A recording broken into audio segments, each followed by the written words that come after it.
ముందుగా నిన్నటి కరెంట్ అఫైర్స్‌లోని చివరి ప్రశ్నకు సమాధానం చూద్దాం. సైన్స్ అండ్ టెక్నాలజీ మంత్రిత్వ శాఖ యొక్క ఇన్‌స్పైర్ అవార్డ్ 2025లో ఏ జిల్లాకు మొదటి ర్యాంక్ వచ్చింది? ఆన్సర్ వచ్చేసి బీహార్ రాష్ట్రంలోని ముజఫర్పూర్ జిల్లా. యునెస్కో తాత్కాలిక జాబితాలో ఇండియాలోని 7 కొత్త ప్రదేశాలకు చోటు. సెప్టెంబర్ 12, 2025న యునెస్కో తాత్కాలిక జాబితాలో ఇండియాలోని 7 కొత్త ప్రదేశాలకు చోటు కల్పించినట్లు ప్రకటన చేసింది.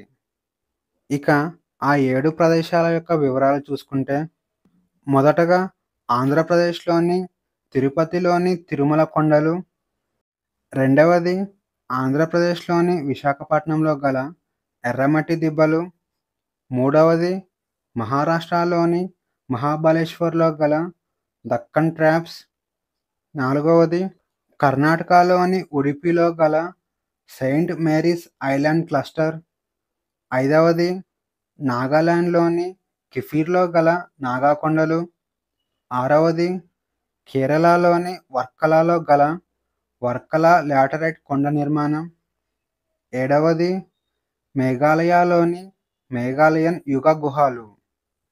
ఈ 7 ప్రదేశాలు యునెస్కో తాత్కాలిక జాబితాలో చోటు సంపాదించాయి. ఇక యునెస్కో వారసత్వ ప్రదేశాల జాబితాను ప్రకటించడానికి ముందు ముఖ్యమైన ప్రాంతాలను యునెస్కో తాత్కాలిక జాబితాలో చేరుస్తుంది.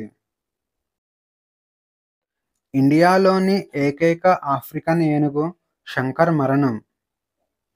ఇండియాలోని మొదటి ఆఫ్రికన్ ఏనుగును 1998 సంవత్సరంలో జింబాబ్వే దేశం నుంచి తీసుకొచ్చారు. దీనికి శంకర్‌గా నామకరణం చేశారు. ఆ తరువాత ఈ మగ ఏనుగును మిగిలిన ఏనుగుల నుంచి వేరు చేసి 2012 సంవత్సరంలో ఢిల్లీలోని జూలాజికల్ పార్కుకు తీసుకొచ్చారు. అయితే ఈ ఏనుగును ఢిల్లీకి తీసుకొచ్చిన 13 సంవత్సరాల తర్వాత అనగా సెప్టెంబర్ 17, 2025న ఈ ఏనుగు మరణించింది. ఎలిఫెంట్ శంకర్ మరణించే సమయంలో దానికి 30 సంవత్సరాలు ఉన్నాయి. సాధారణంగా ఆఫ్రికన్ ఏనుగులు 60-70 సంవత్సరాలు బతుకుతాయి. కానీ ఎలిఫెంట్ శంకర్ 30 సంవత్సరాలకే మరణించింది. అయితే ఎలిఫెంట్ శంకర్ చివరి రోజుల్లో ఒత్తిడికి సంబంధించిన సంకేతాలు ఇచ్చిందని, అలాగే ఈ ఏనుగు చివరి రోజుల్లో ఎటువంటి ఆహారాన్ని తీసుకోవడానికి నిరాకరించిందని జూ కీపర్లు చెబుతున్నారు. సాధారణంగా ఏనుగులు మందలో కలిసి పెరుగుతాయి. కానీ ఎలిఫెంట్ శంకర్ 13 సంవత్సరాలుగా ఒంటరిగా ఉండటం వలన మానసిక కారణాలతో చనిపోయి ఉండవచ్చని జంతు సంక్షేమ ఆందోళనకారులు ఆరోపిస్తున్నారు. ఎలిఫెంట్ శంకర్ మరణం అధికారులను జంతు చట్టాల సవరణ దిశగా ఆలోచించేలా చేసింది. పివి నరసింహారావు అవార్డు 2025. భారతదేశ అత్యంత ప్రసిద్ధ ఆర్థికవేత్త మరియు మాజీ ప్రధాని అయిన మన్మోహన్ సింగ్‌కు పివి నరసింహారావు స్మారక ఆర్థిక శాస్త్ర అవార్డుతో సత్కరించారు. భారతదేశ ఆర్థిక సంస్కరణలకు మన్మోహన్ సింగ్ చేసిన సేవలకు గాను ఈ అవార్డు లభించింది. ఈ అవార్డు ప్రదానోత్సవ కార్యక్రమం ఢిల్లీలో జరిగింది. ఈ అవార్డును మౌంటేన్ సింగ్ అహ్లూవాలియా ప్రదానం చేయగా, మన్మోహన్ సింగ్ యొక్క భార్య గుర్షారన్ కౌర్ స్వీకరించారు. గ్లోబల్ బ్యాంకింగ్ యాప్ డౌన్లోడ్స్‌లో 3వ స్థానంలో భారతీయ బ్యాంక్. సెన్సార్ టవర్ నిర్వహించిన సర్వేలో కోటక్ మహీంద్రా బ్యాంక్ యొక్క కోటక్ 811 యాప్ 2025 సంవత్సరం మొదటి అర్ధభాగంలో ప్రపంచంలోనే 3వ స్థానంలో నిలిచింది. కోటక్ 811 యాప్ 16 మిలియన్లకు పైగా డౌన్లోడ్లతో గత సంవత్సరంతో పోలిస్తే 250% వృద్ధిని సాధించింది. ఈ యాప్ ద్వారా 2.6 కోట్ల మంది కేవైసీ పూర్తి చేసిన వినియోగదారులకు సేవలు అందిస్తుంది. ఇక ప్రపంచంలోనే అత్యధిక డౌన్లోడ్స్ జరిగిన బ్యాంకింగ్ యాప్లలో మొదటి స్థానంలో బ్రెజిల్ దేశానికి చెందిన నూబ్యాంక్ ఉండగా, రెండవ స్థానంలో యునైటెడ్ కింగ్డమ్‌కు చెందిన మొబైల్ ఫస్ట్ బ్యాంకింగ్ యాప్ ఉంది. ఇండియా తరపున ఆస్కార్‌కు ఎంపికైన హిందీ చిత్రం. 2026 సంవత్సరం ఆస్కార్ అకాడమీ అవార్డ్స్‌కు ఇండియా తరపున హిందీ చిత్రమైన 'హోమ్ బౌండ్' అధికారికంగా ఎంపికైంది. వివిధ భాషలకు చెందిన 24 సినిమాలను పరిశీలించిన ప్యానెల్ 'హోమ్ బౌండ్' సినిమాను ఏకగ్రీవంగా ఎంపిక చేసింది. ఈ సినిమాకి నీరజ్ గైవాన్ డైరెక్షన్ చేశాడు. అలాగే ఈ సినిమాలో ఇషాన్ ఖట్టర్, జాన్వీ కపూర్, విశాల్ జైత్వా కీలక పాత్రలు పోషించారు. 2020 సంవత్సరంలో బషారిత్ పీర్ రాసిన న్యూయార్క్ టైమ్స్ ఆర్టికల్ ఆధారంగా ఈ సినిమాను రూపొందించారు. 474 రాజకీయ పార్టీలను తొలగించిన ఎన్నికల సంఘం. రిజిస్టర్ అయిన 474 గుర్తింపు లేని రాజకీయ పార్టీలను ఎన్నికల సంఘం తొలగించింది. 6 సంవత్సరాల నుంచి ఎన్నికలలో పాల్గొనకుండా ఉంటున్న పార్టీలు మరియు ఆడిటింగ్ అయినప్పటికీ ఫైనాన్షియల్ రిపోర్ట్‌ను సమర్పించని పార్టీలు ఈ జాబితాలో ఉన్నాయి. ఇక జూన్ నుంచి కొనసాగుతున్న స్పెషల్ డ్రైవ్‌లో భాగంగా యాక్టివ్‌లో లేని 808 పార్టీలను ఎన్నికల సంఘం తొలగించింది. ఆగస్టు 9న మొదటి విడతలో 334 రాజకీయ పార్టీలను తొలగించగా, రెండవ విడతలో 474 రాజకీయ పార్టీలను ఎన్నికల సంఘం తొలగించింది. అత్యధికంగా ఉత్తరప్రదేశ్ రాష్ట్రంలో 121 పార్టీలను తొలగించింది. ఇక మూడవ విడతలో 359 రాజకీయ పార్టీ పేర్లు పరిశీలనలో ఉన్నట్లు ఎన్నికల సంఘం తెలిపింది. టీ20లో 100 వికెట్లు తీసిన తొలి భారతీయ బౌలర్‌గా రికార్డు. 2025 ఆసియా కప్‌లో జరిగిన చివరి గ్రూప్ గేమ్‌లో హర్షదీప్ సింగ్ ఒక వికెట్ తీసుకున్నాడు. దీంతో టీ20 మ్యాచ్లలో 100 వికెట్లు తీసిన తొలి భారతీయ బౌలర్‌గా రికార్డు సృష్టించాడు. అలాగే ప్రపంచంలోనే టీ20లో అత్యంత వేగంగా 100 వికెట్లు తీసిన ఫాస్ట్ బౌలర్‌గా కూడా హర్షదీప్ సింగ్ రికార్డు సృష్టించాడు. జూన్ 2022 సంవత్సరంలో టీ20లో అరంగేట్రం చేసిన హర్షదీప్ సింగ్ కేవలం 64 మ్యాచ్ల్లోనే ఈ మైలురాయిని అందుకున్నాడు. అంతేకాకుండా అతి తక్కువ బాల్స్‌లోనే 100 వికెట్లు తీసిన బౌలర్‌గా కూడా హర్షదీప్ సింగ్ నిలిచాడు. హర్షదీప్ సింగ్ 1329 బాల్స్‌లోనే 100 వికెట్లు పడగొట్టాడు.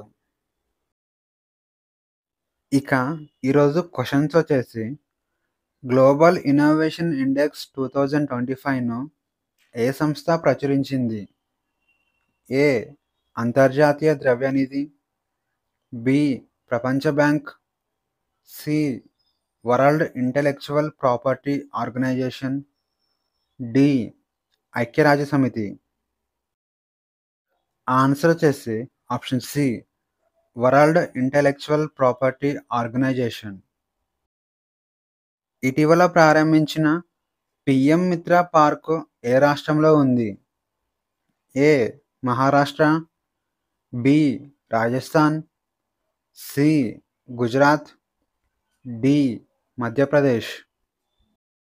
ఆన్సర్ వచ్చేసి ఆప్షన్ డి, మధ్యప్రదేశ్. 2025 సెప్టెంబర్ 14వ తేదీన ఉపరాష్ట్రపతి కార్యదర్శిగా ఎవరు ఎన్నికయ్యారు? A. S. Chandrashekhar, B. Amit Khare, C. Anish Dayal Singh, D. Ajay Babu. Answer వచ్చేసి ఆప్షన్ బి, అమిత్ ఖరే. ఇండియాలో మొదటి జియోథర్మల్ ఎనర్జీ పాలసీ ఏ మంత్రిత్వ శాఖ ఆధ్వర్యంలో పనిచేస్తుంది? ఏ. కేంద్ర జలశక్తి మంత్రిత్వ శాఖ, బి. పునరుత్పాదక మంత్రిత్వ శాఖ, సి. హోం వ్యవహారాల మంత్రిత్వ శాఖ, డి. గృహ నిర్మాణం మరియు పట్టణ వ్యవహారాల మంత్రిత్వ శాఖ. ఆన్సర్ వచ్చేసి ఆప్షన్ బి పునరుత్పాదక మంత్రిత్వ శాఖ. ఎక్సర్సైజ్ ఫ్రీడమ్ ఎడ్జ్ ఏ 3 దేశాల మధ్య జరిగింది? A America, South Korea, Japan. B China, Japan, Singapore. C America, Japan, China.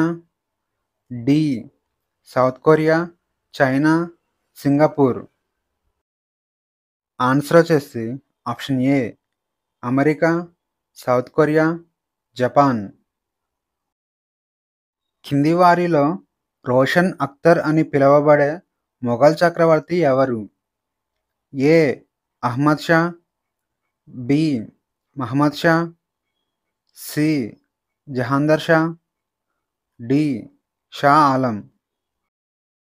Answer వచ్చేసి ఆప్షన్ బి మహమ్మద్ షా. మహమ్మద్ షా రంగీలా 1719 సంవత్సరం నుంచి 1748 సంవత్సరం మధ్యలో మొఘల్ సామ్రాజ్యాన్ని పరిపాలించాడు. ఇతని కాలంలో నాదిర్ షా ఢిల్లీపై దాడి చేసి దోచుకున్నాడు. అలాగే నెమలి సింహాసనంను కూడా తీసుకెళ్లాడు. ఏ మొఘల్ పాలకుడి పరిపాలనలో ముస్లింల కంటే హిందువులు మన్సబ్దారులుగా ఎక్కువ మంది ఉన్నారు? A Akbar, B Aurangzeb, C Jahangir, D Shah Jahan. Answer వచ్చేసి ఆప్షన్ బి ఔరంగజేబు.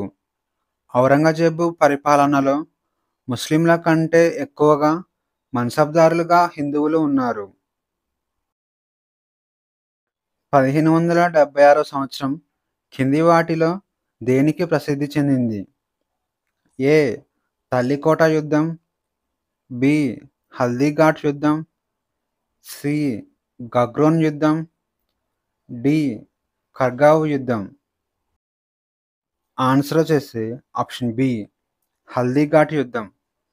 హల్దీఘాట్ యుద్ధం 1576 సంవత్సరంలో జరిగింది. ఈ యుద్ధం మేవార్ రాణా మహారాణా ప్రతాప్ సింగ్ మరియు అక్బర్ దళాల మధ్య హల్దీఘాట్ యుద్ధం జరిగింది. కింది రాజవంశాలలో గాజీ మాలిక్ స్థాపకుడు మరియు మొదటి పాలకుడు ఏది? ఏ ఖిల్జీ వంశం, బి సయ్యద్ వంశం, సి తుగ్లక్ వంశం, డి బానిస వంశం.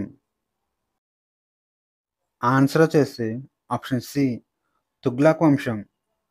గాజీ మాలిక్కు గియాజుద్దీన్ తుగ్లక్ అనే పేరు కూడా ఉంది. ఇతను ఇండియాలో తుగ్లక్ రాజవంశాన్ని స్థాపించాడు.